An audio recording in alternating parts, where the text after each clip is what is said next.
মাথো কবিতাৰ ফালৰ পৰা জ্ঞানদীপ হাজৰিকাৰ নামত উৎসৰ্গিত এটি কবিতা।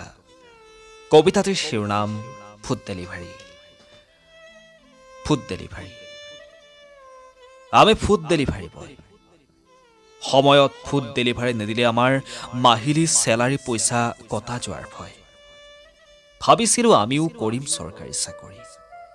ভাগ্যৰ চকৰি ঘূৰি আমি হলো আজি ফুড ডেলিভাৰী। নাই যে আজি আমাৰ শান্তি।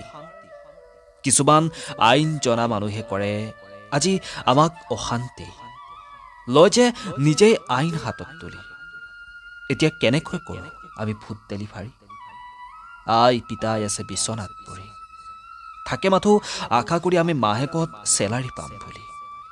আইন জনা কিছুমান মানুহৰ বাবে আজি আমাৰ মাহেকতো কাটে আধা চেলাৰী। বহুতে ভাবে আমি ফুড ডেলিভাৰী। আমি কৰোঁ সিহঁতৰ সময় ক্ষতি। যাই পোৱাৰ লগে লগে আমাক দিয়ে নানা ধৰণৰ গালি সপনি। প্ৰিয় বন্ধু, এইটো আছিল জ্ঞানদীপ হাজৰিকাৰ নামত উৎসৰ্গিত এটি কবিতা। কবিতাটি লিখি উলিয়ালে খুব সুন্দৰকৈ মাথো কবিতাই। কবিতাটি শুনি কেনেকুৱা পালে কমেণ্ট বক্সত কমেণ্ট কৰি জনাবৰ কাৰণে একেবাৰে নাপাহৰিব। ধন্যবাদ।